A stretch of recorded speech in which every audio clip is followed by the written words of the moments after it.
चलो बेटा, ये आप देखो, आज आपका 7 अप्रैल है और आज का ये फुल सिलेबस का आपका केमिस्ट्री का पेपर। तो देखिए इसमें आप पहला क्वेश्चन आप इसमें देखिए। तो पहला क्वेश्चन है आपका क्या रहा है कि the number of carbon atoms in the principal chain of given compound are. ये आपका कंपाउंड है, इसके प्रिंसिपल चेन में, पेरेंट चेन में कितने कार्बन के एटम होंगे। तो ढंग से देखिए, एक ग्रुप है एल्डिहाइड और एक ग्रुप है ये कार्बोक्सी। कार्बोक्सी की प्रायोरिटी ऑर्डर ज्यादा होती है, प्रायोरिटी ऑर्डर ज्यादा हुई तो यही मेन फंक्शनल ग्रुप हुआ, चेन टर्मिनेटिंग फंक्शनल ग्रुप है, तो इसका कार्बन नंबरिंग में इंक्लूड होगा और पोजीशन कौन सा पाएगा, पहला। ये हुआ आपका बेटा दूसरा। इधर जाओगे तो ये चेन से डबल बॉन्ड छूट जाएगा, तो डबल बॉन्ड को इंक्लूड करने के लिए इधर आइए, तो ये हो गया तीसरा कार्बन। अब ये देखो, ये आपका फंक्शनल ग्रुप नहीं रहा, ये साइड चेन हो गया। तो इधर आओगे तो 4 ही कार्बन होगा और इधर जाओगे तो कितने कार्बन होंगे, 5। तो 3 4 5, ये आपका हुआ साइड चेन, ये एक आपका हुआ साइड चेन, और टोटल पेरेंट चेन में कार्बन के नंबर कितने हो गए, 5। तो सही आंसर होगा सेकंड।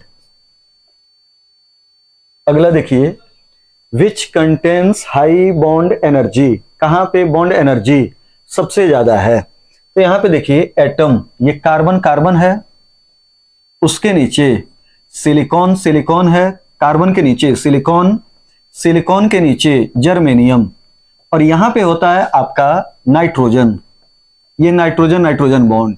अब ये देखिए, अगर सेकेंड पीरियड वालों की, ये पूरा कॉन्सेप्ट यहां पे देखिए, सेकेंड पीरियड वालों की बात की जाए तो सेकेंड पीरियड में सबसे ज्यादा सेकेंड पीरियड वालों में जो बॉन्ड डिसोसिएशन एनर्जी होती है वो कार्बन की होती है, उससे कम आपकी नाइट्रोजन होती है।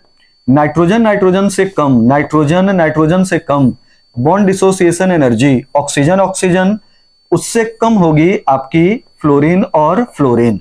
ये बॉन्ड डिसोसिएशन एनर्जी का ऑर्डर हुआ, लेकिन ये ऑर्डर याद रखिएगा सेकेंड पीरियड के लिए हुआ, ये सेकेंड पीरियड के लिए हुआ, सेकेंड पीरियड में हुआ, है ना। ये ना सोचिएगा कि लेफ्ट टू राइट जाने पे साइज घटी, तो साइज घटेगी तो बॉन्ड छोटा होगा, बॉन्ड डिसोसिएशन एनर्जी ज्यादा होगा, ये कॉन्सेप्ट नहीं लगेगा। कार्बन के पास कोई लोन पेयर इलेक्ट्रॉन नहीं, फ्लोरीन के पास लोन पेयर इलेक्ट्रॉन, तो लोन पेयर इलेक्ट्रॉन में रिपल्सन होगा, जिसके कारण वो बॉन्ड एनर्जी क्या हो जाएगी, कम। तो सबसे ज्यादा बॉन्ड डिसोसिएशन एनर्जी इसकी हुई। अब अगर बात की जाए आपकी पूरे डाइएटॉमिक मॉलिक्यूल में, तो इससे भी ज्यादा बॉन्ड डिसोसिएशन एनर्जी किसकी होती है, H और H। ये 2 साल पहले नीट का क्वेश्चन था, केमिकल बॉन्डिंग में ये दिया हुआ है, हाइड्रोजन बॉन्ड की बॉन्ड डिसोसिएशन एनर्जी सबसे ज्यादा होगी, लेकिन ये पीरियड दूसरा हुआ और यहाँ पे ऐसा कोई ऑप्शन भी नहीं है, तो ये आंसर कौन सा गया, कार्बन। अच्छा, एक और इन देखिए, ऊपर से नीचे आइए, ऊपर से नीचे, तो ये साइज बढ़ रही है और साइज बढ़ेगी तो बॉन्ड डिसोसिएशन एनर्जी क्या होगी, कम। तो आंसर आपका कौन सा हो गया, पहला।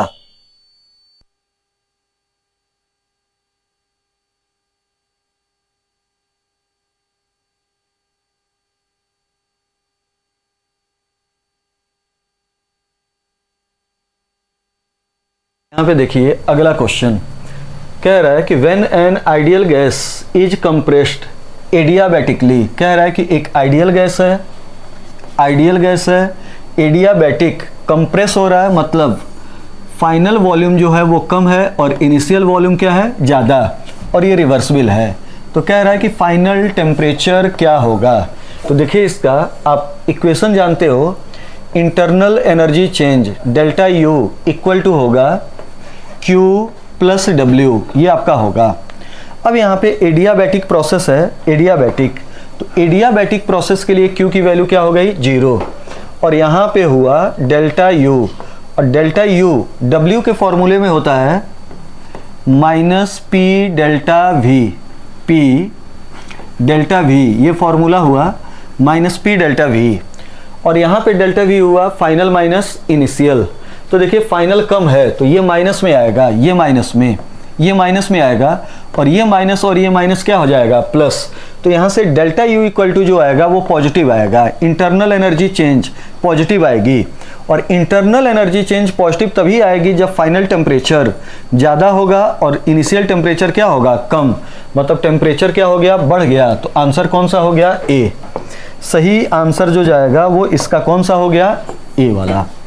अगले पे देखिए क्या है, क्वेश्चन कह रहा है कि the number of molecule, number of molecule, number of moles of hydrogen, hydrogen molecules required to produce 20 moles of ammonia through Haber's process।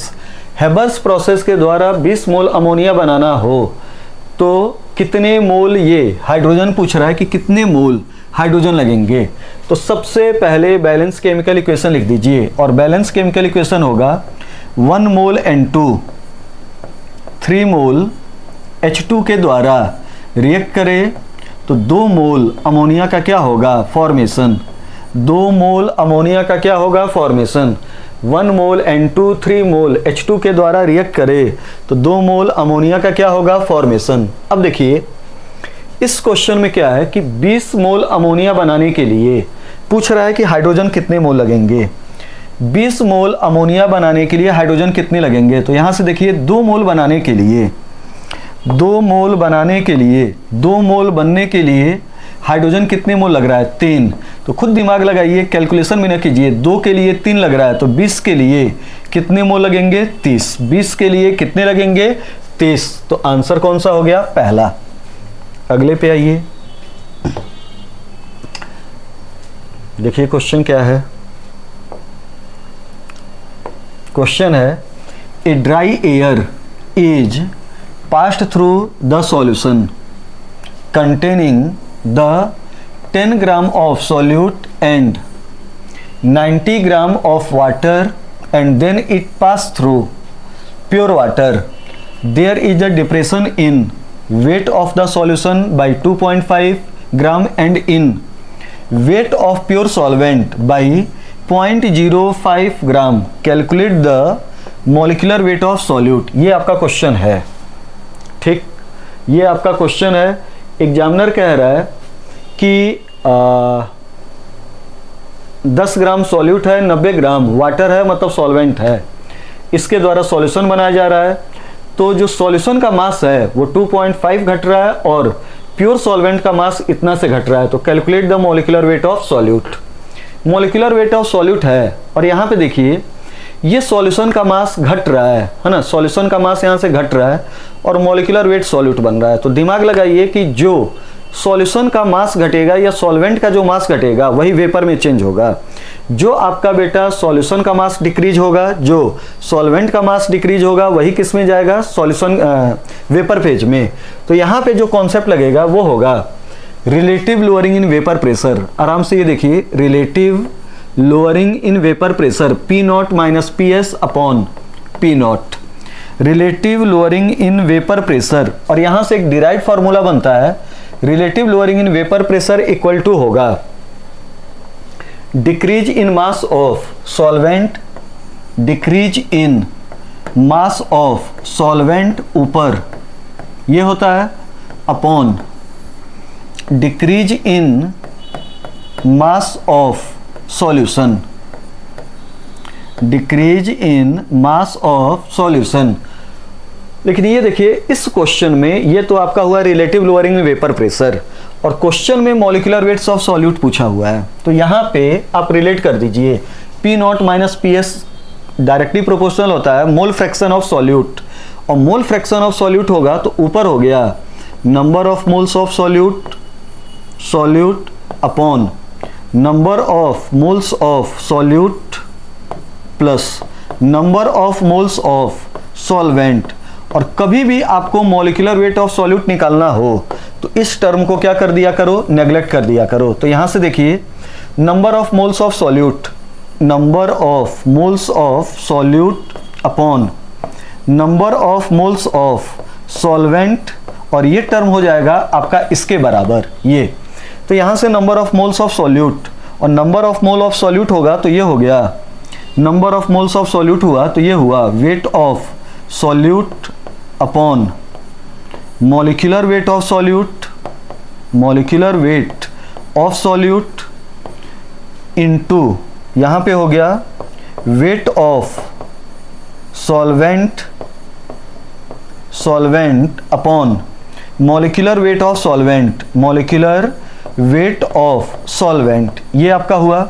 यहाँ से कैलकुलेट कीजिए तो वेट ऑफ सॉल्यूट कितना दिया हुआ है 10 ग्राम, वेट ऑफ मॉलिक्यूलर वेट निकालना है, ये हम मान लें m, wait of solvent water है कितना है 90 और इसका कितना हो गया 18 इक्वल टू, ये हो गया डिक्रीज इन सॉल्वेंट, सॉल्वेंट कितने से घट रहा है 0.05 और सॉल्यूशन कितने से घट रहा है आपका तो 2.5, ये आपका डिक्रीज हो रहा है।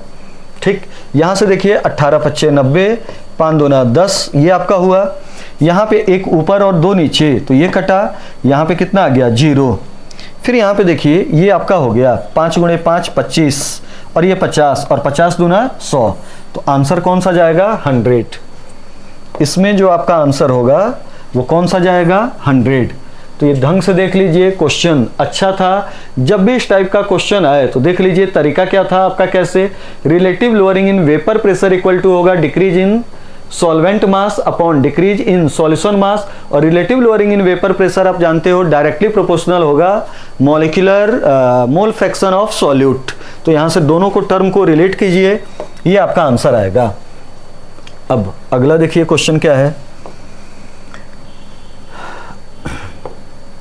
कह रहा है कि in the combustion of 0.4 gram of methane 0.25 kilo calorie of heat is liberated, the heat of combustion. तो ये देखिए heat of combustion 1 mole particle के जलने में जो एनर्जी निकले उसका नाम होता है हीट ऑफ कंबशन, और 1 मोल का वेट आप जानते हो मॉलिक्यूलर वेट के बराबर होता है। तो एग्जामिनर सिंपल आपसे क्वेश्चन में कह रहा है कि 0.4 ग्राम मीथेन जल रहा है तो इतनी एनर्जी निकल रही है, तो 16 ग्राम मीथेन जलेगा तो कितनी एनर्जी निकलेगी 1 मोल मीथेन, मतलब 16 ग्राम मीथेन जलेगा तो निकलने वाली एनर्जी कितनी होगी।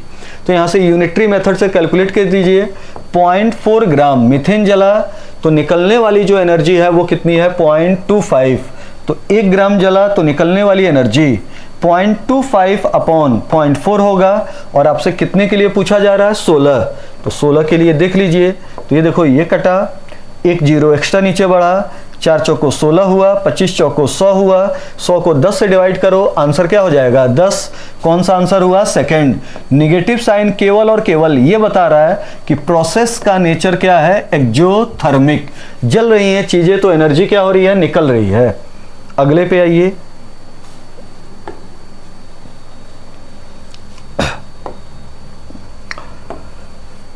कह रहा है the incorrect method for the synthesis of alkene, alkene बनाने के लिए इनकरेक्ट मेथड क्या होगा। जब भी इस टाइप का क्वेश्चन आए तो सबसे पहले टिक कीजिए कि कौन करेक्ट पूछ रहा है कि इनकरेक्ट पूछ रहा है। तो क्या पूछ रहा है इनकरेक्ट। तो देखिए इसमें क्या कह रहा है, ट्रीटिंग विसिनल डाइहैलाइड विथ जिंक, सही है। विसिनल डाइहैलाइड का मतलब हुआ कि अगल बगल कार्बन पर सेम 2 हाइड्रोजन लगे हों, तो जब आप विस डाइहैलाइड को जिंक के साथ हीट करते हो तो ये दोनों क्लोरीन को जिंक लेके भग जाता है और यहाँ पे डबल लगता है, मतलब पहले मेथड के द्वारा बनेगा। अगला treatment of alkyne, alkyne with sodium in liquid ammonia, बेटा ये आपका है Birch partial reduction trans alkene बनता है, तो इसमें भी आपका एल्कीन बनेगा। अगला heating alkyl halide with alcoholic केवेच, अगर कभी भी हेलो एल्केन को अल्कोहलिक केवेच के साथ हिट करो तो डीहाइड्रोहेलोजिनेशन होगा और एल्कीन का क्या होगा फॉर्मेशन। लेकिन लास्ट में देखिए किससे कह रहा है एक्वस केवेच, एल्काइल हैलाइड को एक्वस केवेच के द्वारा हिट करो। जब आप एल्काइल हैलाइड को एक्वस केवेच के द्वारा हिट करोगे तो ये आपका सब्स्टिट्यूशन होगा, एलिमिनेशन नहीं होगा, और एल्कीन न बन के अल्कोहल बनता है। तो आंसर कौन सा गया 4th।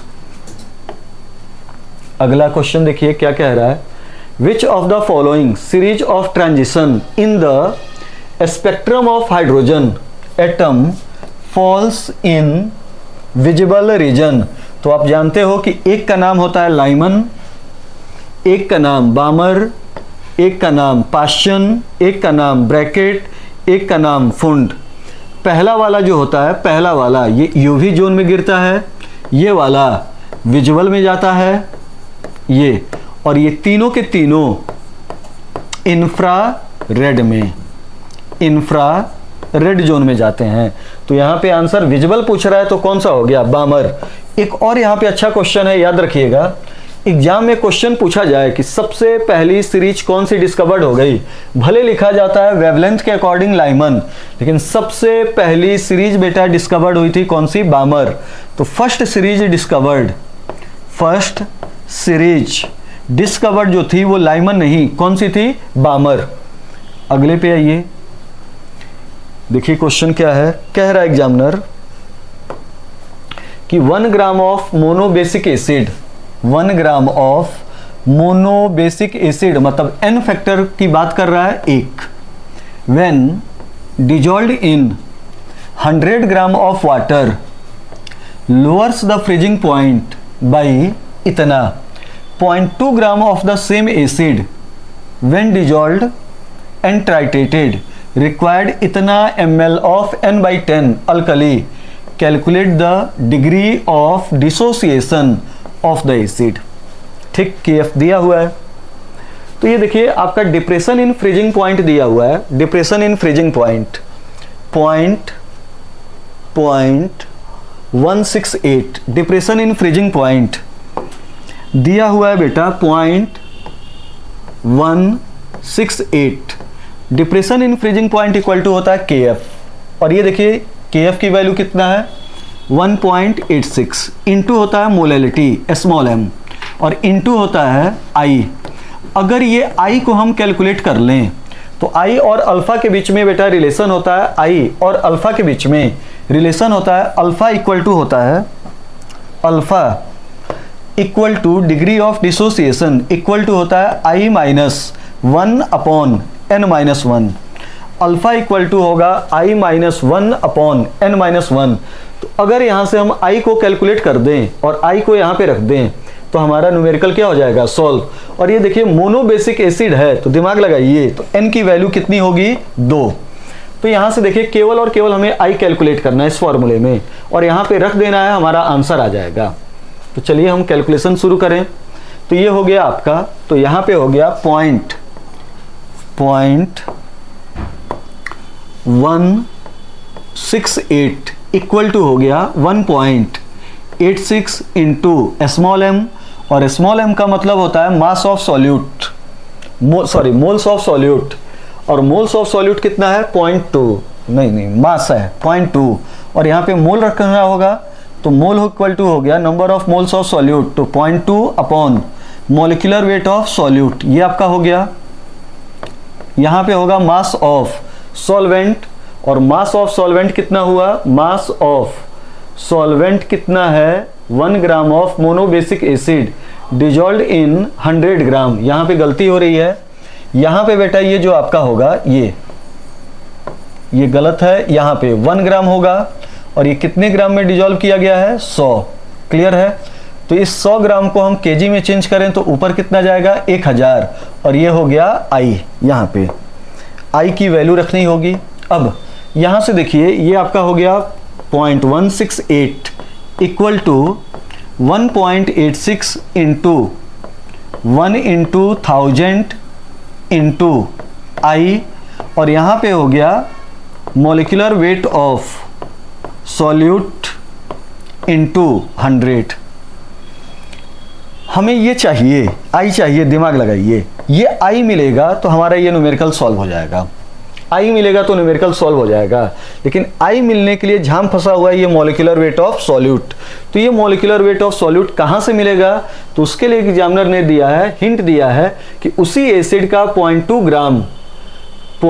Gram of same acid, ठीक, इसको हम डिजॉल्व करें, टाइट्रेट कराएं 15.1 ml ऑफ n/10 अल्कली। तो यहाँ से देखिए ये हमारा मॉलिक्यूलर वेट मिल जाएगा। तो यहाँ पे देखिए एक और कैलकुलेशन मॉलिक्यूलर वेट के लिए, ठीक। तो मॉलिक्यूलर वेट के लिए कैलकुलेशन क्या हो रहा है, मॉलिक्यूलर वेट के लिए कैलकुलेशन क्या हो रहा है कि 0.2 तो number of gram equivalent weight upon equivalent weight, और इक्विवेलेंट वेट यहाँ पे और मॉलिक्यूलर वेट सेम होगा क्योंकि n फैक्टर दोनों क्या है सेम। तो यहां से देखिए अगला ये हुआ 15.1 ml, 1 ml into normality, normality 1/10 है। इस 15.1 ml को लीटर में चेंज करने के लिए नीचे कितने से डिवाइड कर दें, 1000। तो देखिए इस कैलकुलेशन से मॉलिक्यूलर वेट मिलेगा। यहाँ पे मॉलिक्यूलर वेट आप पुट कीजिएगा तो I मिलेगा, और I को यहाँ पे पुट कीजिए तो क्या मिल जाएगा, अल्फा। और आपका आंसर इसका चेक कीजिएगा तो आंसर आ रहा होगा 9.19, ये आपका आंसर आएगा। तो ये कैलकुलेशन ढंग से देख लीजिए, क्वेश्चन को देख लीजिए कि क्या है, कैसे है। आइए अगले क्वेश्चन में, क्वेश्चन नंबर 55 कह रहा है which of the following process, which of the following is energy releasing process, किस प्रोसेस में एनर्जी रिलीज होगा। तो देखिए यहाँ पे इलेक्ट्रॉन निकाला जा रहा है, ये माइनस वाला इलेक्ट्रॉन निकाला जा रहा है, तो इलेक्ट्रॉन को निकालने के लिए एनर्जी दी जाएगी। यहाँ पे देखिए O डायरेक्टली O-2 में चेंज हो रहा है, और आप जानते हो कि सेकेंड इलेक्ट्रॉन गेन इंथैल्पी जो होती है एंडोथर्मिक होती है, तो ये भी आपका हुआ। O पे ऑक्सीजन जुड़ेगा तो O-1, इस माइनस और इस माइनस में रिपल्सन होगा, इलेक्ट्रॉन को जोड़ना है तो एनर्जी देनी पड़ेगी। लेकिन यहाँ पे देखिए अगले में इलेक्ट्रॉन निकाला जा रहा है तो एनर्जी देनी पड़ेगी, और यहाँ पे इलेक्ट्रॉन जोड़ा जा रहा है, फर्स्ट इलेक्ट्रॉन गेन इंथैल्पी है तो एनर्जी क्या होगी, इवॉल्व होगी। तो आंसर कौन सा गया, फोर्थ, इलेक्ट्रॉन रिलीजिंग प्रोसेस। अगले क्वेश्चन पे आइए, देखिए क्या कह रहा है, what is the main product of the following reaction. तो ये देखिए रिएक्शन है आपके पास, रिएक्शन है हमारे पास CH3 C triple bond CH है, और इस पे HCl एक्सेस में अटैक कर रहा है, तो ये देखिए HCl है। तो सबसे पहले हमने इसका 1 इक्विवेलेंट लिया तो ये पाई बॉन्ड टूटा। आराम से सुनना, इलेक्ट्रोफिलिक एडिशन है, ये कॉपी में भी क्वेश्चन होगा। तो ये देखिए एसिमेट्रिकल, और ये भी एसिमेट्रिकल मार्कोनिकॉफ होगा, और मार्कोनिकॉफ ने कहा था कि मेजर प्रोडक्ट बनने के लिए नेगेटिव एडेंडम उस डबल बॉन्ड वाले कार्बन पे जुड़ेगा जहां पे हाइड्रोजन का नंबर क्या होगा, कम। तो एक पाई बॉन्ड तोड़ो, इस पे जोड़ो Cl, इस पे जोड़ो H, तो बनेगा आपका CH3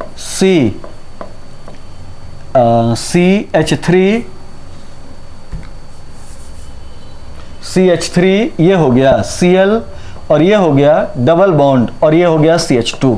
अब इस पे फिर से जोड़िए HCl, तो ये देखिए फिर से ये नेगेटिव पार्ट उस डबल बॉन्ड वाले कार्बन पे जुड़ेगा जहां पे हाइड्रोजन का नंबर क्या होगा, कम। तो ये हो गया CH3, एक और पाई बॉन्ड टूटा, CH3 C Cl, और यहाँ पे H आके जुड़ा तो CH3। इस क्वेश्चन में आप तुरंत आंसर लगाना हो तो कभी भी एल्काइन पे 2 मोल HCl HBr अटैक करें तो याद रखिएगा कि पहले स्टेप में जिस कार्बन पे आपका लगेगा Cl माइनस वाला पार्ट, उसी पे लगेगा दूसरा वाला भी माइनस। तो ये देखिए पहला वाला यहाँ पे लगा तो दूसरा वाला भी यहाँ पे लगा, तो टाइम बचाने के लिए आंसर करने का ये तरीका आपका हो गया। तो आंसर कौन सा गया, फोर्थ। अगले पे देखिए क्या है, ठीक, कह रहा है कि the rate constant for a first order reaction involving compound A was found to be 0.082 minute. ये आपका है 0.082 minute inverse when the initial concentration of A is इतना mole per litre, how long will time. Simple question है, formula use कर लीजिए, K equal to 2.303 upon T log, ऊपर हो गया इनिशियल और नीचे हो गया बचा हुआ, ऊपर वाला हो गया 0.082 और बचा हो गया 0.03। तो यहां से टाइम इक्वल टू हो गया 2.303। K की वैल्यू कितनी है, K की वैल्यू है, यहां पे ये गलत हो गया है, K की वैल्यू है आपका 0.15 इनिशियल है और 0.3 है, और K की वैल्यू है 0.082, तो ये है 0.082। ये हो गया लॉग 0.15 अपॉन 0.3, ये आपका हो गया। ठीक, इसको सॉल्व कर लीजिएगा, आपका आंसर आएगा। लॉग का भी कोई कैलकुलेशन इसमें टिपिकल नहीं है, 3 × 5 = 15, और लॉग 5 की वैल्यू होती है लॉग 5 की बेटा वैल्यू होती है, log 5 की वैल्यू होगी 0.477, ये आपकी होती है। लेकिन आंसर में डिफरेंस देखिए ज़्यादा है, तो इतना न रख के डायरेक्टली रख दीजिएगा 0.5 और कैलकुलेट कर लीजिएगा, आपका आंसर आएगा। अगला देखिए क्वेश्चन क्या है।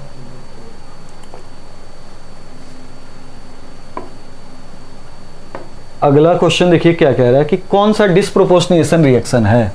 तो देखिए पहला वाला डिस्प्रोपोर्शनेशन है, कॉपर +1 से +2 में जा रहा है और 0 में जा रहा है। एक ही समय पे एक का ऑक्सीडेशन हो रहा है, दूसरे का रिडक्शन हो रहा है। Which of the following reactions are disproportionation, तो पहला डिस्प्रोपोर्शनेशन है। अगले में देखिए यहाँ पे आपका KMnO4 में Mn+7 है, और कभी भी किसी भी कंपाउंड में कोई एलिमेंट हाईएस्ट ऑक्सीडेशन स्टेट में या लोएस्ट ऑक्सीडेशन स्टेट में हो तो डिस्प्रोपोर्शनेट नहीं होगा, तो दूसरा वाला डिस्प्रोपोर्शनेशन नहीं है। तीसरे वाले में देखिए 4 2 8 2 6 +6 है, ना तो हायर है ना लोअर है, तो जरूर ये बेटा डिस्प्रोपोर्शनेट होगा। और देखिए +6 से ये जा रहा है +7 और ये +6 से जा रहा है +4, एक बार ऑक्सीडाइज हो रहा है, एक बार रिड्यूस हो रहा है, डिस्प्रोपोर्शनेशन। तो ए वाला डिस्प्रोपोर्शनेशन, डी वाला डिस्प्रोपोर्शनेशन। और इसमें देखिए डिस्प्रोपोर्शनेशन नहीं है, दो अलग अलग है। डिस्प्रोपोर्शनेशन का बेटा मतलब होता है एक ही मॉलिक्यूल का एक बार ऑक्सीडेशन और एक बार क्या हो, रिडक्शन। तो आंसर होगा ए और सी, ये वाला। अगला क्वेश्चन देखिए कह रहा है pH ऑफ एसिडिक बफर। तो एसिडिक नाम ही कह रहा है एसिडिक बफर, और एसिडिक बफर का pH 7 से क्या होता है, कम। एसिडिक बफर का pH 7 से क्या होगा, कम। अगला कह रहा है कि select the incorrect order of periodic properties of given species. तो देखिए ये क्वेश्चन क्या है।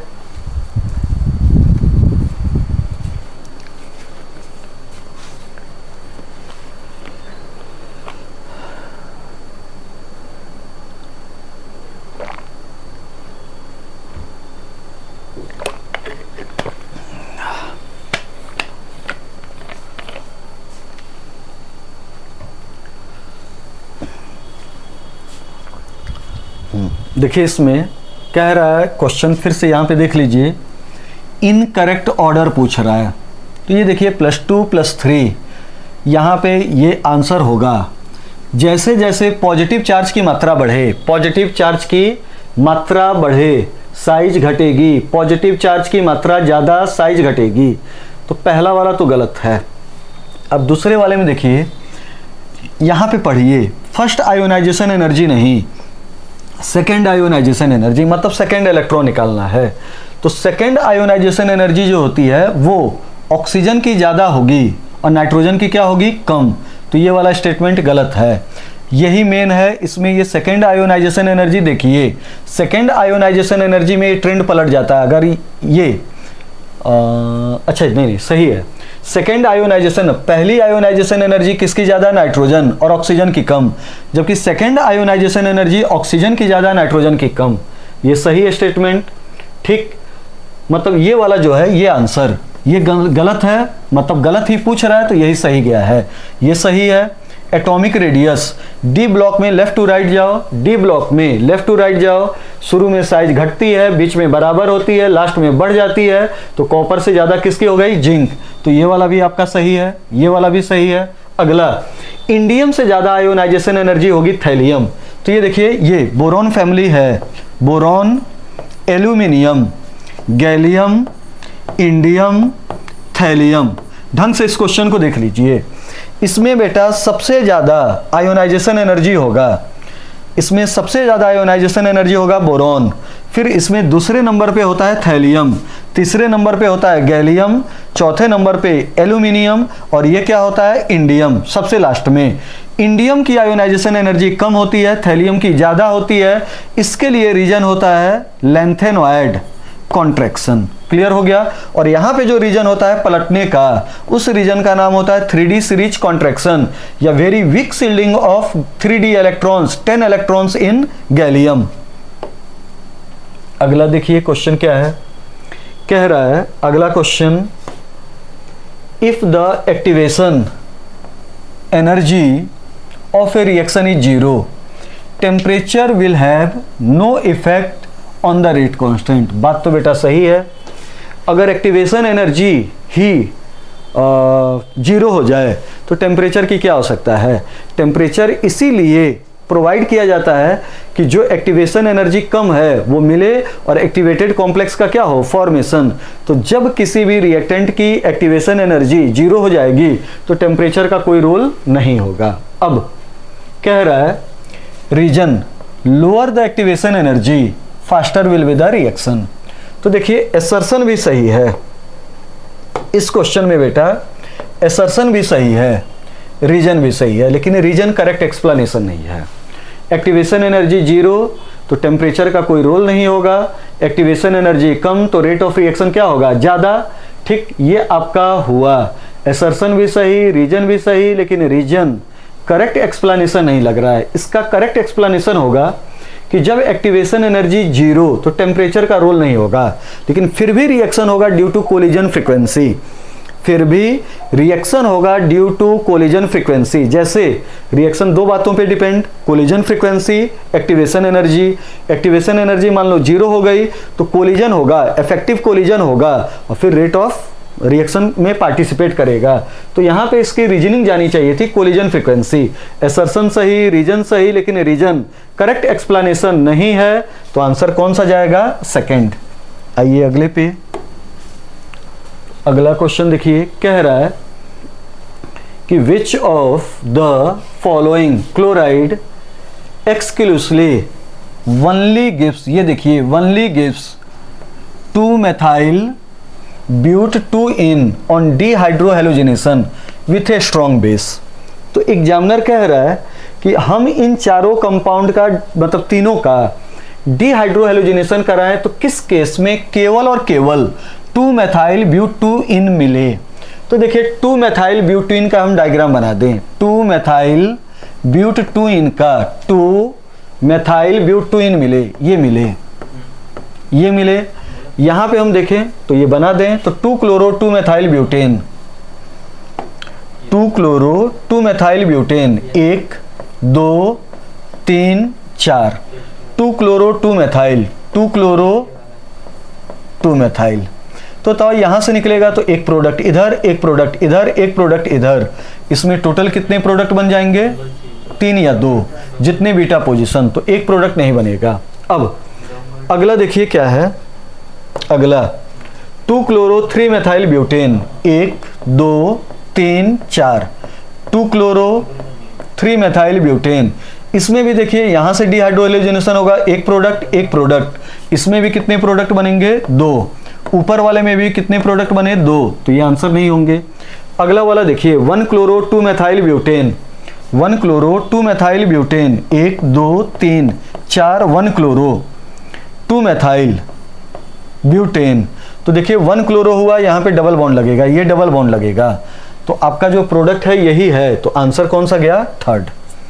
सिंपल, अच्छा क्वेश्चन था, थोड़ा सा दिमाग लगाने वाला था। आइए अगले क्वेश्चन पे क्या है, कह रहा है, अगले क्वेश्चन में कह रहा है कि the solubility product of salt MX2 type का सॉल्ट है इन वाटर, ये है। कह रहा है the concentration of M+2 ion. तो ये देखिए एक टाइप से जो मोलर कंसंट्रेशन होता है, एक टाइप से जो मोलर कंसंट्रेशन होता है वो सॉल्वेबिलिटी होती है, सॉल्वेबिलिटी होती है। सॉल्वेबिलिटी की यूनिट होती है मोल पर लीटर। तो बेटा सॉल्वेबिलिटी की यूनिट और मोलैरिटी की यूनिट दोनों सेम है, और मोलर कंसंट्रेशन पूछ रहा है तो आप सॉल्वेबिलिटी निकाल लीजिए। तो देखिए MX2 टाइप सॉल्ट है, उसके लिए KSP होता है 4SQ, और KSP दिया कितना है? 4 × 10 की पावर -12। सॉल्व कीजिए तो 4 4 कटा, S³ = 10 की पावर -12, तो S = हो जाएगा 10 की पावर -4 मोलर। तो आंसर कौन सा हो गया? पहला। देखिए अगला क्वेश्चन कह रहा है ionic reactions are faster than molecular reactions.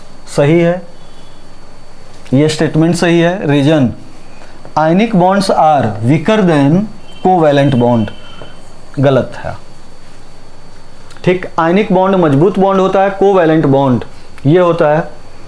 Ionic reactions जल्दी होती हैं, मॉलिक्यूलर रिएक्शंस धीरे होती हैं। इसका सही रीजन हुआ कि आयनिक रिएक्शन में फ्री आयन होता है, फ्री आयन होता है और डिसोसिएट करने की आवश्यकता नहीं पड़ेगी, जिसके कारण रिएक्शन क्या हो जाएगा तुरंत। तो इसमें हुआ कि assertion is true but reason is false. तो आंसर कौन सा हो गया? थर्ड। अगला क्वेश्चन नंबर 65 देखिए क्या है। कह रहा है कि the reaction of chloroform with alcoholic KOH and paratoluidine. तो एक टाइप से देखिए reaction of chloroform with alcoholic KOH and paratoluidine का बेटा मतलब ये हुआ, पैराटोल्विन है, एमीन है। तो ये देखिए ये हो गया और ये हो गया CH3 पैराटोल्विडिन। इसकी रिएक्शन कराया जा रहा है chloroform CHCl3 plus alcoholic KOH के द्वारा। तो होगा क्या कि ये एमिनो ग्रुप किस में चेंज हो जाएगा? साइनो। एमिनो ग्रुप साइनो नहीं, आइसोसाइनो में चेंज हो जाएगा। कार्बिल एमीन रिएक्शन बदबूदार प्रोडक्ट बनता है।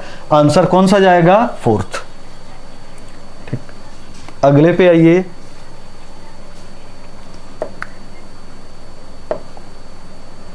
Question the type of bond present in N2O5।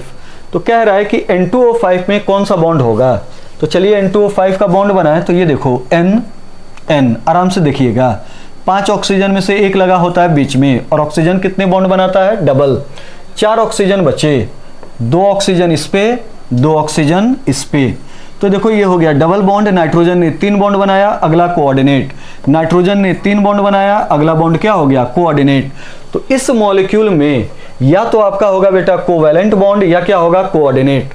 और एग्जाम में एक और इस पे क्वेश्चन पूछा गया है कि इस मॉलिक्यूल में ये जो नाइट्रोजन है इसकी कोवैलेंसी कितनी होगी, मतलब ये कितने कोवैलेंट बॉन्ड, कितने कोवैलेंट प्लस कोऑर्डिनेट बॉन्ड बना रहा है। तो 1 2 3 4 कितने हो गई? 4। तो N2O5 में नाइट्रोजन की कोवैलेंसी कितनी होगी? 4। अगले पे आइए। क्वेश्चन कह रहा है कि येलो डाई, याद रखिएगा ये डाई किस कलर का है? येलो। अगर बेटा फिनॉल होता है, फिनॉल, अगर फिनॉल होता है तो फिनॉल की स्पेलिंग में O है, ऑरेंज कलर की डाई बनती है। और एनिलीन के साथ किस कलर की डाई बनती है? एनिलीन के साथ येलो। फिनॉल एसिड है तो इसकी कपलिंग रिएक्शन होती है बेसिक मीडियम में, और एनिलीन बेस है तो इसकी कपलिंग रिएक्शन किस मीडियम में होती है? एसिडिक। तो यहाँ पे देखिए, पढ़िए क्वेश्चन क्या है। Yellow die can be prepared by coupling reaction of benzene diazonium chloride in acid medium with X। Identify X from the following. तो यहाँ पे आपका येलो कलर दिया हुआ है, इसका मतलब फिनॉल नहीं, क्या जाएगा? एनिलीन। आइए अगले पे। क्वेश्चन क्या है? क्वेश्चन है कि if 0.024 litre of oxygen gas is formed at cathode, how much hydrogen gas is formed at anode under identical condition. कह रहा है कि 0.224 लीटर ऑक्सीजन गैस बन रहा है, तो उसी कंडीशन में हाइड्रोजन गैस कितना बनेगा? ये आपका क्वेश्चन है। इलेक्ट्रोकेमिस्ट्री का ये क्वेश्चन है कि सेम कंडीशन में, मतलब करंट वगैरह सेम है, तो एनोड कैथोड में से किसी एक पे ऑक्सीजन गैस जो इवॉल्व हो रही है वो 0.224 लीटर इवॉल्व हो रही है, तो हाइड्रोजन गैस कितना इवॉल्व होगा? तो एक जानिए कि जैसे ऑक्सीजन का एन फैक्टर जो होता है O2 का वो 4 होता है और हाइड्रोजन का एन फैक्टर कितना होता है? 2। सारे डाई एटॉमिक गैस का एन फैक्टर 2 होता है, लेकिन O2 का एन फैक्टर कितना होता है? 4। ठीक, अगर हमें मालूम चल जाए कि इतना लीटर ऑक्सीजन गैस निकालने के लिए कितना करंट लगा या कितने फैराडे लगे, तो ये क्वेश्चन आपका सॉल्व हो जाएगा। तो इसके लिए आप वो याद रखिए कि किसी भी गैस का 1 मोल डिजॉल्व करना हो, किसी भी गैस का 1 मोल इवॉल्व करना हो, डिजॉल्व नहीं इवॉल्व करना हो, तो उसके n फैक्टर के बराबर फैराडे लगते हैं, n फैक्टर के बराबर फैराडे लगते हैं। तो आप यहाँ पे देखिए कह सकते हो हमें इसका फैराडे चाहिए, तो जितना फैराडे यहाँ उतना ही फैराडे यहाँ, तो आप कह सकते हो कि 4 फैराडे होता तो 1 मोल मतलब 22.4 लीटर O2 गैस निकलती। तो 1 फैराडे से निकलेगा 22.4 बट्टे 4 और ये कितना है 0.224। तो इसको सॉल्व कीजिए, तो इसको आप सॉल्व कीजिए, 4 फैराडे होता तो 22.4 निकलता, 4 फैराडे से इतना निकलेगा।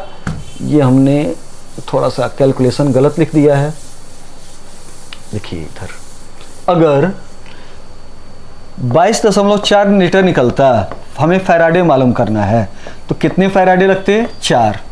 तो 1 लीटर के लिए 4 बट्टे 22.4 फैराडे होगा, तो 0.224 लीटर को इवॉल्व करने के लिए 0.224 लीटर को इवॉल्व करने के लिए जो फैराडे लगेंगे वो हो गया 4 बट्टे 22.4 इंटू 0.224, ये आपका होगा। तो यहाँ पे सॉल्व करो तो 10 ऊपर 1000 नीचे, ये कटा, नीचे कितना बच गया 100, ये 2 2 4 2 2 4 कटा, यहाँ पे फैराडे हो गया 0.04, 0.4 नहीं 0.04। अब यहाँ पे आप देखो इसका कैलकुलेशन, तो यहाँ पे देखिए हमें मालूम चल गया कि जो फैराडे था वो कितना है। तो अगर यहाँ पे देखिए 2 फैराडे रहता तो 22.4 इवॉल्व होता, 1 फैराडे से 22.4 बट्टे 2 इवॉल्व होगा, और फैराडे कितने हैं 0.04। तो यहाँ से देखिए आपका कितना इवॉल्व होगा, तो यहाँ पे हो गया 2 जीरो और एक ये जीरो, ठीक 3 जीरो याद रखिएगा। ये देखिए 2 2 जा 4, ये कटा, 4 2 जा 8, 2 2 जा 4, 2 2 जा 4, ठीक 3 जीरो, तो 3 जीरो यहाँ पे लगा दीजिए, तो आंसर कौन सा हो गया सेकंड। अच्छा क्वेश्चन है, सिंपल क्वेश्चन है, ढंग से इस क्वेश्चन को देख लीजिएगा। इसको हमने n फैक्टर से सॉल्व किया है। सारे डाई एटॉमिक गैस का n फैक्टर कितना होता है 2, O2 का n फैक्टर कितना होता है 4। सारे डाई एटॉमिक गैस का लगभग n फैक्टर 2, O2 का कितना होता है 4। और जिस गैस का जितना n फैक्टर होता है, जिस गैस का n फैक्टर जितना होगा, उसके 1 मोल को इवॉल्व करने के लिए 22.4 लीटर को इवॉल्व करने के लिए उतने ही फैराडे की क्या पड़ती है आवश्यकता। अगला देखिए क्या कह रहा है क्वेश्चन, कह रहा है कि करेक्ट स्टेटमेंट चूज कीजिए। ये आपका हो गया। तो कह रहा है कि bond angle of NO2 is greater than NO2, गलत है। NO2 प्लस जो होगा वो इक्विवेलेंट होगा कार्बन डाइऑक्साइड, और कार्बन डाइऑक्साइड में एंगल कितना होता है 180, और 180 से कुछ भी ज़्यादा नहीं होता है, तो पहला गलत। अगला एक्सियल बॉन्ड लेंथ, ये हुआ ग्रेटर देन ये, और मॉलिक्यूल का नाम देखिए SF6। SF6 ऑक्टाहेड्रल होगा, ऑक्टाहेड्रल होगा, और ऑक्टाहेड्रल में ऑल बॉन्ड इक्वल होंगे। ऑक्टाहेड्रल में सारे बॉन्ड क्या होंगे सेम।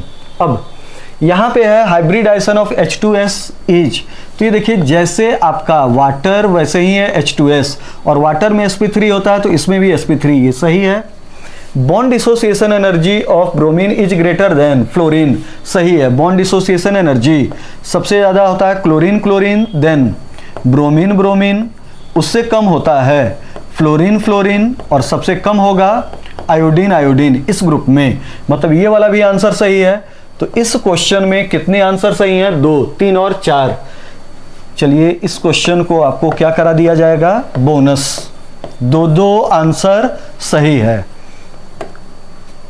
अगला देखिए क्या है, देखिए कह रहा है कि इस मॉलिक्यूल को हीट कीजिए, आराम से देखते चलिएगा, और किसकी प्रेजेंस में P2O5। तो हीट करोगे तो सबसे पहले आप इसको हीट करिए, तो ये देखो, ये वाटर एलिमिनेट करेगा, 2 हाइड्रोजन 1 ऑक्सीजन, बनेगा CH3 C double bond ONH2 amide बनेगा।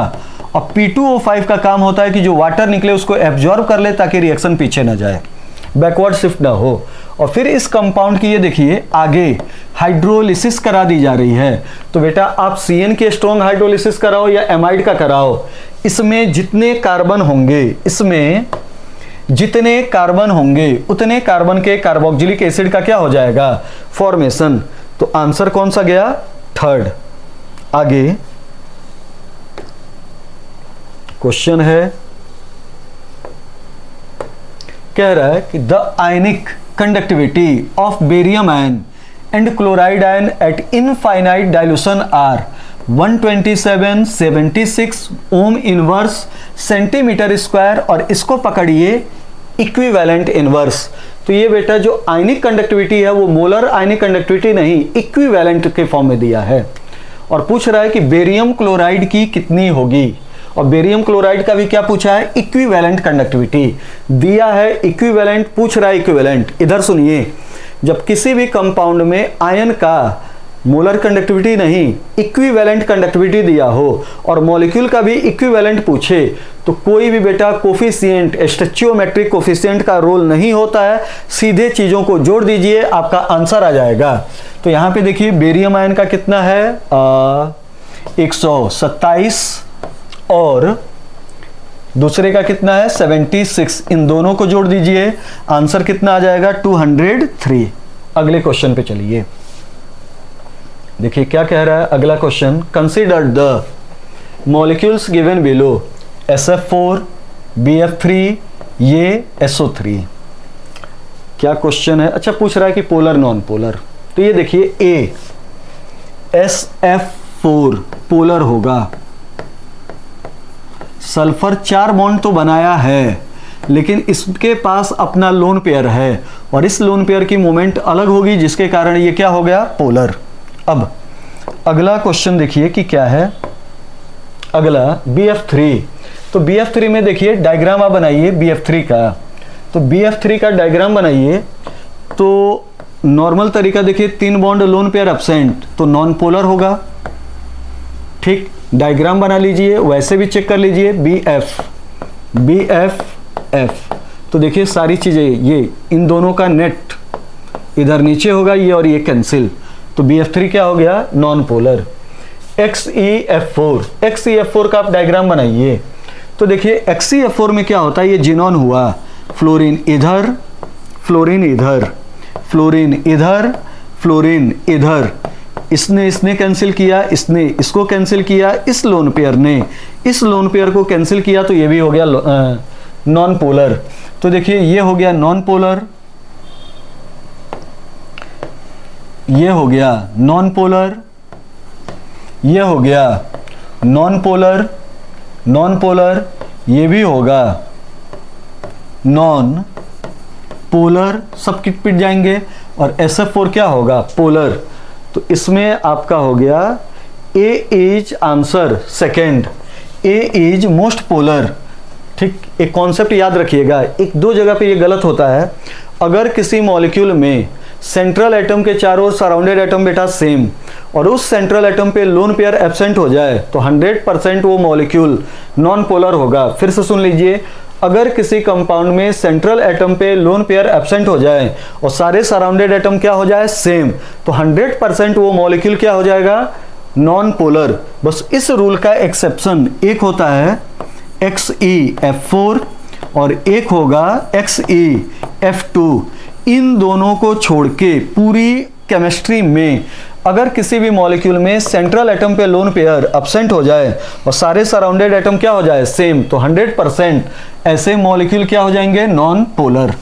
ठीक, अगले क्वेश्चन में आइए, कह रहा है एंटी एरोमेटिक कंपाउंड। तो ये देखिए एंटी एरोमेटिक और एरोमेटिक होने के लिए एंटी एरोमेटिक कंपाउंड साइक्लिक होना चाहिए, एंटी एरोमेटिक साइक्लिक होना चाहिए, प्लेनर होना चाहिए, कंप्लीट कंजुगेशन होना चाहिए, और उसमें पाई इलेक्ट्रॉन का नंबर 2 नहीं या तो 4 होना चाहिए या 8 होना चाहिए या 12 या 16 इस सीरीज में आना चाहिए। तो देखिए कि किस मॉलिक्यूल में ये सीरीज फॉलो हो रहा है, तो आंसर हो गया तीसरा। ये देखिए साइक्लिक है, प्लेनर है, complete conjugation, double single plus single double single double है, और इसमें पाई इलेक्ट्रॉन का नंबर कितना है 4। तो जो तीसरा वाला मॉलिक्यूल होगा ये क्या हो गया, एंटी एरोमेटिक। कह रहा है the equilibrium constant Kp for the thermal dissociation of PCl5 at 200 degree centigrade is 1.6 atmosphere. The pressure in atmosphere at which it is 50% dissociated at that temperature is, कह रहा है the equilibrium constant Kp for the thermal dissociation of PCl5 at इतना है Kp की value, pressure at which 50% dissociated. चलिए solve करें। तो इसका हम डिसोसिएशन इक्विलिब्रियम लिखें तो ये हो गया PCl5, और PCl5 बेटा टूटेगा तो ये टूटेगा PCl3 प्लस क्लोरीन। क्लियर। शुरू में मान लो एट T इक्वल टू 0, इसका 1 मोल है, इसका 0 है, इसका 0 है। कितना बेटा आपका ये टूट गया 50%। तो 50% टूटा, तो अगर ये 50% टूटा तो एक का आधा टूट गया, तो बचा कितना, आधा। ये देखो एक टूट रहा है तो एक बन रहा है, एक बन रहा है, आधा टूटा तो आधा बनेगा, आधा बनेगा। इक्विलिब्रियम पे टोटल मोल होंगे 5 5 10 5 15 1.5। क्लियर हुआ। इसका partial pressure of PCl5, partial pressure of PCl5 हो गया 0.5 upon 1.5 into total pressure. Partial pressure of chlorine भी यही होगा 0.5 अपॉन 1.5 इंटू टोटल प्रेशर, और पार्शियल प्रेशर ऑफ PCl3 भी होगा 0.5 upon 1.5 into total pressure at equilibrium. Partial pressure का formula होता है mole fraction into total pressure. अब यहां से Kp का आप इक्वेशन लिखिए तो Kp हो गया 1.6, और Kp 1.6 हुआ 1.6 Kp equal to partial pressure of PCl5 into chlorine, तो ये हो गया। अच्छा इसमें देखिए तो partial pressure of PCl3, partial pressure of Cl2 into partial pressure of PCl5 upon partial pressure of PCl3 into partial pressure of PCl5। तो देखिए सब सेम है, तो ये दो आपस में कट गए, तो यहाँ पे हो गया पार्शियल प्रेशर ऑफ क्लोरीन। तो सॉल्व कीजिए तो 1.6 इक्वल टू हो गया 0.5 अपॉन 1.5 इंटू P। इस P को कैलकुलेट करना है, ये कट गया, 5 3 15 16 3 48, P इक्वल टू हो गया 4.8। आंसर कौन सा चला गया, ए आपका। अगले पे आइए, क्वेश्चन नंबर 76। देखिए क्या कह रहा है, following transformations are carried out. तो ये ट्रांसफॉर्मेशन हो रहा है, तो क्या बढ़ रहा है क्या घट रहा है, बॉन्ड ऑर्डर दिया है, कुछ बॉन्ड ऑर्डर के फॉर्म में है। ऑप्शन देखिए, तो यहाँ पे देखिए NO में टोटल इलेक्ट्रॉन आपका ये 8 और 7 15, 14 का बॉन्ड ऑर्डर होता है 3, 15 का बॉन्ड ऑर्डर होगा 2.5, और ये है आपका 14 का बॉन्ड ऑर्डर कितना हो गया 3। CN 6 6 12 13, 14 का होता है 3, 13 का हो गया बॉन्ड ऑर्डर 2.5, और यहाँ पे CN माइनस है तो इसका बॉन्ड ऑर्डर हो गया 3। तो देखिए दोनों ही केस में बॉन्ड ऑर्डर क्या हो रहा है, बढ़ रहा है। तो आंसर कौन सा गया, थर्ड। अगला कह रहा है क्वेश्चन नंबर 77। क्वेश्चन नंबर 77 देखिए क्या कह रहा है कि ये हमारे पास एमाइड है और उसकी रिएक्शन ब्रोमीन प्लस KOH के साथ करा रहे हैं, हॉफमैन ब्रोमामाइड डिग्रेडेशन रिएक्शन। तो ये देखिए सर दिए हैं पेपर, ये वाला इंटरमीडिएट आपके सिलेबस में नहीं है, तो एक इंटरमीडिएट ये होता है, और ये तो आपको बताया गया है, तो सही आंसर कौन सा होगा, ए। ठीक। और वैसे भी देखिए इसकी मैकेनिज्म में तो ये हाइड्रोजन हटता है और ये ब्रोमीन जाके लगता है, पहले ये बनता है फिर ये जो आपका R होता है वो कार्बोनिल के कार्बन से माइग्रेट करके N पे जाता है और ये एल्काइल आइसोसाइनेट का क्या होता है, फॉर्मेशन। अगला कह रहा है the condition favourable for the reaction is, कह रहा है कि ये है, तो ये देखो ये एक्जो है, और एक्जोथर्मिक में रिएक्शन को आगे ले जाना हो तो टेम्परेचर कम, तो एक हो गया लो टेम्परेचर। प्रेशर देखिए, प्रेशर हमें रिएक्शन आगे ले जाना है, इधर आपके टोटल गैस के कितने मोल हैं, 3 और इधर कितना है 2, तो जिधर गैस के मोल घट रहे हैं उधर ही रिएक्शन को ले जाना है। तो बेटा प्रेशर बढ़ाने पे इक्विलिब्रियम उधर शिफ्ट होती है जिधर गैसियस मोल्स क्या होते हैं, कम। प्रेशर बढ़ाने पे इक्विलिब्रियम उधर शिफ्ट होती है जिधर गैसियस मोल्स क्या होते हैं, कम। तो गैसियस मोल्स इधर ही कम है तो प्रेशर क्या होगा, हाई। तो इसका आंसर हो गया पहला। अगला क्वेश्चन नंबर 79 कह रहा है कि हमारे पास ये 4 कॉम्प्लेक्स है और इनकी इलेक्ट्रिकल कंडक्टेंस आप सेट कीजिए एक्वस सॉल्यूशन के अंदर। तो देखिए पहला वाला जो कॉम्प्लेक्स है Na2, पहला Na2 Na पहला कॉम्प्लेक्स है Na2 PtCl6, ये कॉम्प्लेक्स है। तो यहां पे हो गया, इसको बनाइए तो ये हो गया Na2 और ये हो गया Pt और ये हो गया Cl6। क्लियर हुआ? तो इसमें ढंग से दिमाग लगाओ तो टोटल आयन कितने बन रहे हैं, 3। तो पहले वाले में आयन 3 होंगे। अब दूसरे कॉम्प्लेक्स की बात कीजिए तो दूसरा जो फॉर्मूला है वो है PtCl4 डॉट ट्वाइस अमोनिया, ये आपका है। कभी भी बेटा इस टाइप के फॉर्मूले को कॉम्प्लेक्स में चेंज करना हो तो सबसे पहले कोऑर्डिनेशन नंबर को सेटिस्फाइड कीजिए न्यूट्रल से, फिर कुछ कीजिए। तो देखिए इसके कोऑर्डिनेशन नंबर, इसका ऑक्सीडेशन नंबर 4 है प्लस 4 है, तो कोऑर्डिनेशन नंबर होगा 6। तो ये देखिए कॉम्प्लेक्स बना Pt, अंदर हो गया अमोनिया कितने, 2। अभी भी 4 की कमी है तो चारों क्लोरीन अंदर आएंगे, यहाँ पे कोई भी आयन नहीं होगा या सिंगल आयन होगा, याद रखिएगा।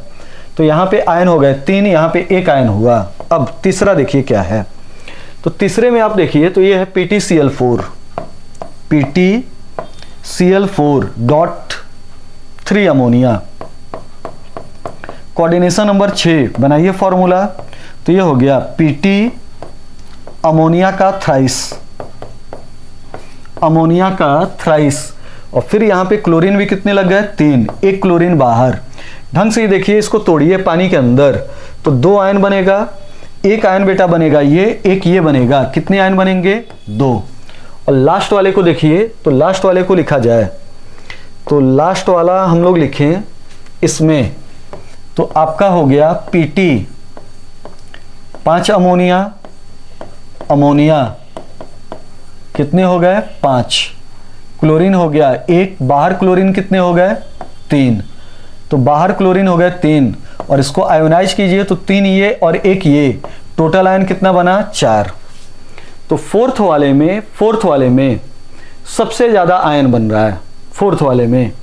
फिर किस में बन रहा है, फर्स्ट वाले में। तो सबसे ज्यादा होगा आयनिक कंडक्टिविटी फोर्थ की, फिर होगी फर्स्ट की। तो देखिए आंसर कौन सा जाएगा, फर्स्ट, ठीक। और सेकंड वाले में देखिए, सेकंड वाले में एक ही आयन बन रहा है या आयन नहीं बन रहा है, मान लीजिए एक ही कॉम्प्लेक्स है, नहीं टूट रहा है, तो आयनिक कंडक्टिविटी कितनी हो गई, 0। तो आंसर कौन सा होगा, पहला। जितना ज्यादा आयन एक्वा सॉल्यूशन के अंदर बेटा, जितना ज्यादा आयन आयनिक कंडक्टिविटी उतनी क्या होगी, ज्यादा। देखिए क्वेश्चन क्या है, कंपाउंड शो ऑप्टिकल आइसोमेरिज्म। चारों का डायग्राम बनाइए, चारों में से जिसमें कायरल कार्बन दिख जाए आपको, एक कायरल कार्बन, समझ जाइए कि वही आपका क्या होगा, ऑप्टिकली एक्टिव। अगले क्वेश्चन पे आइए, कॉपर सल्फेट डिजॉल्व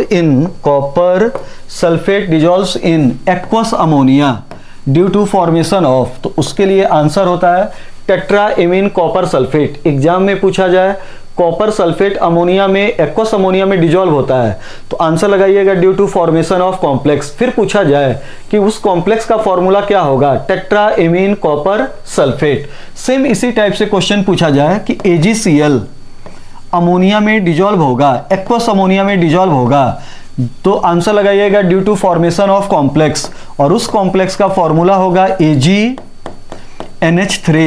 का होल ट्वाइस और डब्बे के बाहर क्या हो जाएगा, Cl। अगला क्वेश्चन है, अगला question, A compound which gives A crystalline product reaction with sodium bisulphide and reduces ammoniacal silver nitrate, मतलब ये टॉलेंस रिएजेंट है। तो जब बेटा टॉलेंस रिएजेंट होगा तो कीटोन आंसर नहीं होगा, तो कीटोन नहीं होगा।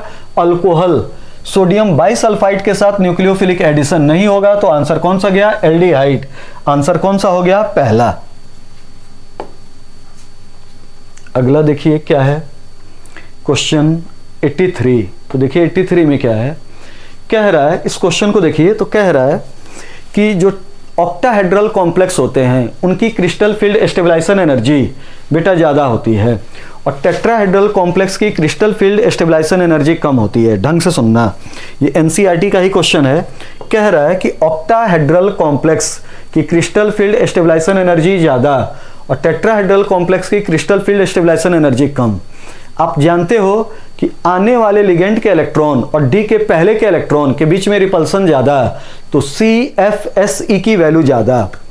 टेट्राहेड्रल में कितने अप्रोच करेंगे, 4। ऑक्टाहेड्रल में कितने अप्रोच करेंगे, 8 नहीं 6। ऑक्टाहेड्रल में कितने अप्रोच करेंगे, 6। तो जितना ज़्यादा लिगेंड होगा उतना ज़्यादा इलेक्ट्रॉन रिपल्सन ज़्यादा, तो एक आंसर ये हुआ। दूसरा, होता क्या है कि ऑक्टाहेड्रल में लिगेंड और मेटल के इलेक्ट्रॉन की जो डायरेक्शन होती है वो एक दूसरे को ओवरलैप करती है, कॉन्साइड करती है, रिपल्सन ज़्यादा होता है, जबकि टेट्राहेड्रल में कॉन्साइड नहीं करता है। तो ये पढ़िएगा ढंग से, दोनों स्टेटमेंट क्या है, सही। ये बेटा स्टेटमेंट है, SI नहीं है।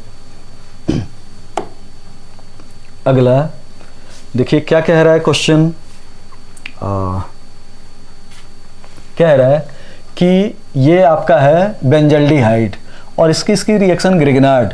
तो देखो ग्रिग्नार्ड प्लस एल्डिहाइड बनेगा अल्कोहल, अल्कोहल और 2 डिग्री अल्कोहल, तो 2 डिग्री अल्कोहल बनेगा, तो ये बना C2 C2H5 CH3 CH2, फिर ये बना CHOH और ये हो गया बेंजीन।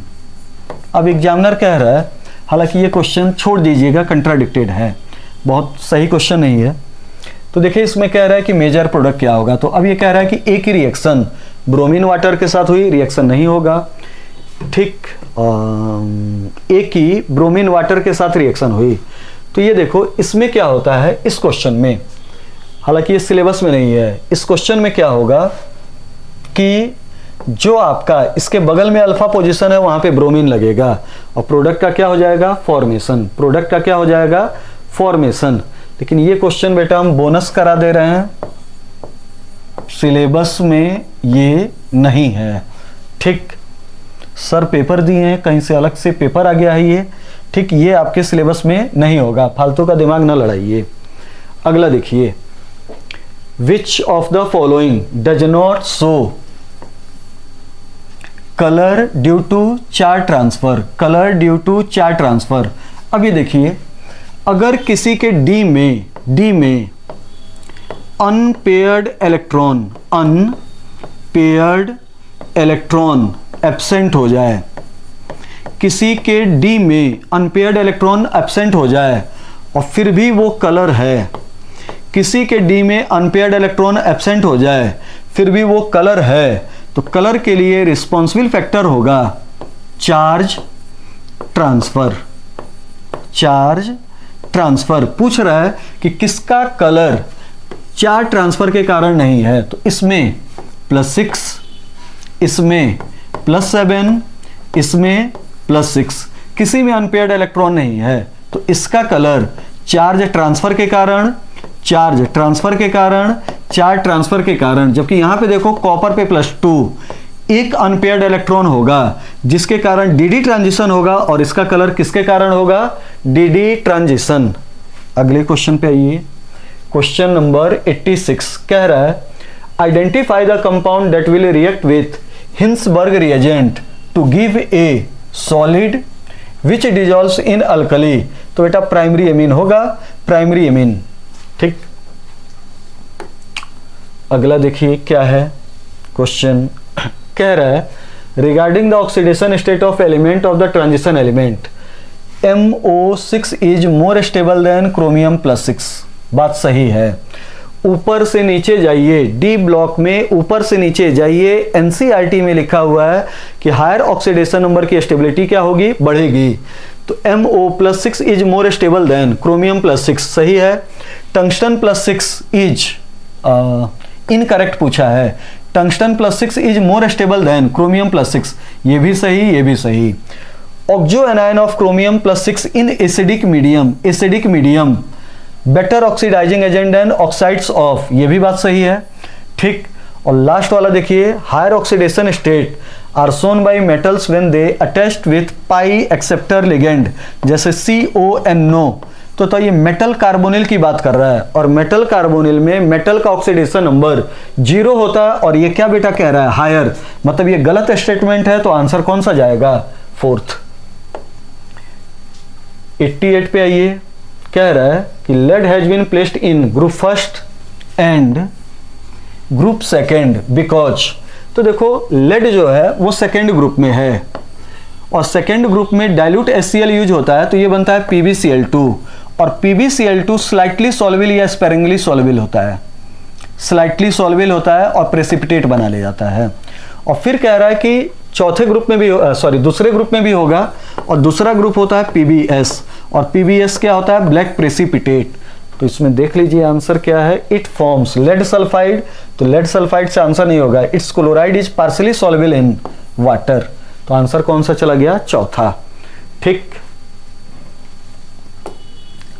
अगला कह रहा है कि N aqua solution of a substance gives white precipitate, white precipitate on treatment with dilute HCl। Dilute HCl group 1 का रिएजेंट होता है। मतलब या तो आंसर जाएगा Ag+1 या लेड +2 या मरकरी 2+2। ठीक, अब आगे पढ़िए क्या है, which dissolves on heating when hydrogen sulphide is passed through the hot acidic solution a black precipitate is obtained. तो देखो PbS में चेंज होता है, तो ये कैसा होता है? Black precipitate. आंसर कौन जाएगा? लेड +2 का सॉल्ट। अगला देखिए क्या है, कह रहा है N aqua solution of salt, एक KX सॉल्ट है, व्हेन हीटेड विथ X2। एक आपका है सॉल्ट है, जब उसको हेलोजन के साथ हीट किया जा रहा है तो ब्राउन रेड कलर हो रहा है। इसका मतलब इस कंपाउंड के साथ इसको जब हीट कर रहे हैं, इस कंपाउंड को जब हम इस कंपाउंड को KX को हम X2 के साथ हीट कर रहे हैं, तो X2 के साथ हीट कर रहे हैं तो ये आपका X2 निकल रहा है, ये X2 निकल रहा है, जिसका कलर कैसा है? ब्राउन। और ब्राउन कलर आप जानते हो किसका होता है? ब्रोमाइन। ठीक है, तो ये तो हो गया ब्रोमाइड आयन, ये हो गया ब्रोमाइड। अब सुनो, हेलोजन में ऊपर वाले की रिएक्टिविटी, ऊपर वाले हेलोजन की रिएक्टिविटी ज़्यादा होती है। ऊपर वाला हेलोजन नीचे वाले हैलाइड को, हेलोजन को उसी के हैलाइड से क्या कर देता है? रिप्लेस।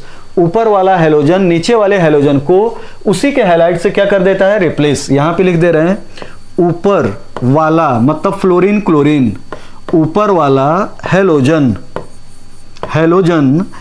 नॉन मेटल की रिएक्टिविटी ऊपर वाले की ज्यादा, ऊपर वाला हेलोजन नीचे वाले को डिस्प्लेस करेगा, नीचे वाले को क्या करेगा? डिस्प्लेस। नीचे वाले को क्या करेगा? डिस्प्लेस। तो ऊपर वाला हेलोजन नीचे वाले को डिस्प्लेस कर रहा है, तो डिस्प्लेस कौन हो रहा है? ब्रोमीन। तो ब्रोमीन को या तो डिस्प्लेस करेगा ब्रोमीन को या तो डिस्प्लेस करेगा फ्लोरीन और क्लोरीन। तो ये देखिए, ये तो ब्रोमाइड था और ब्रोमाइड के साथ क्या लगा होना चाहिए, या तो फ्लोरीन या क्लोरीन। तो ऑप्शन कौन सा मैच हो रहा है, थर्ड। तो 90 का बेटा जो आंसर है वो कौन सा है, थर्ड। तो ये आपके पूरा का पूरा सॉल्यूशन हो गया आज का। ठीक, धन्यवाद।